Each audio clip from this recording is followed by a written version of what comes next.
ভাড়াঘৰৰ পালমৰা দিনাৰ কেৰাহীটো উদঙাই দেখিলোঁ দিনৰ একো নাই।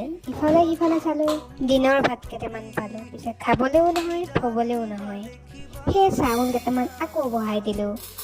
দালিৰো একেবাৰে তলি উদং, তাকে বহাই দিলোঁ ভাতৰ লগত একেবাৰতে হুইচেল মাৰক বুলি।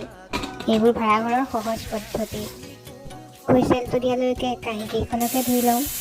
মায়ে সিদিনা শাক কেইডালমান দি পঠাইছিলে, কিন্তু অলপমান বেয়াই হৈ গৈছিলে। তাকে ধুই মেলি বেয়া কেইডাল আঁতৰাই ভাল কেইডাল কাটি কুটি ল'লোঁ। কণী বিলাহীকেইটা তেলত দি অলপমান নিমখ হালধি দি তাৰপিছত শাককেইডাল বহাই দিলোঁ।